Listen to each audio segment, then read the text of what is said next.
Remain in me. Remain in me, and I will remain in you. Do you know what the word remain means? Let me tell you. And I know this word has to be spiritual, because every definition I related it to God. Remain in me means to continue to exist.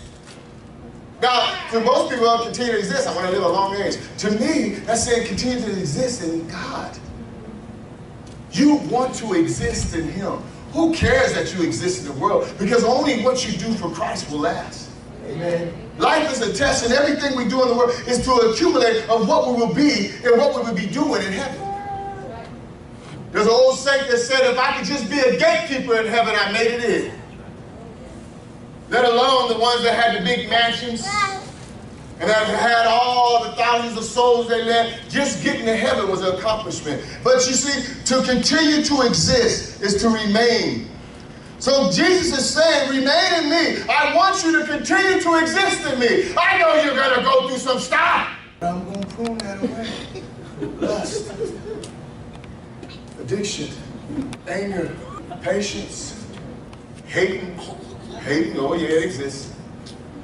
Jealousy, envy, and now you just have the true vine left.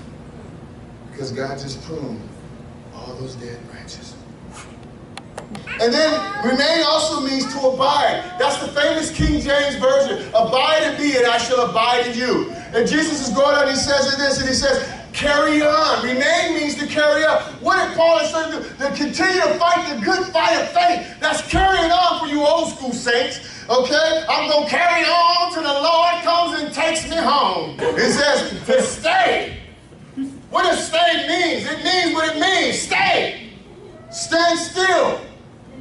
Don't go running away from me because you're chasing Juanita.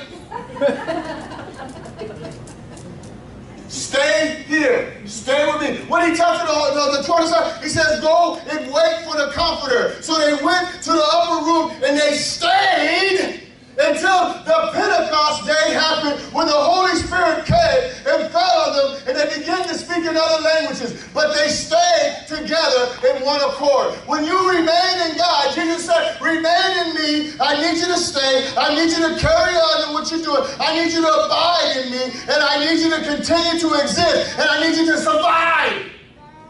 Remain means to survive. Listen, it says that, and I love this word, prevail. Man, that's the victory of your staying, of your surviving, of your abiding, of your carrying on, of your continued existence, of your lasting. If you do all these things, you're going to prevail. And then it's the last version of it. It says to stay around. That's what God means when He wants you to remain in Him. I think we broke that down on every level. Whatever favorite definition that applies to you, grab it, deposit it, hold on to it, keep it tight. And then he says this, he says, for a branch cannot produce fruit if it's severed. That's another scary word. Severed. What does severed mean? Severed means to be detached. Severed means to be cut off. Severed means to be disconnected. Severed means to be separated. That means that Jesus is saying, listen, it's simple. Remain in me and I will remain in you. That my Father is the gardener. He comes to prune you, even though you bear fruit, so you can bear much more fruit. But he says, listen, a branch cannot bear on its own. So he says that if you are severed and detached from me, or cut off from me, from my fellowship, from my word, from my communion, from reading, from prayer, from relationship, of knowing him intimately, of becoming a friend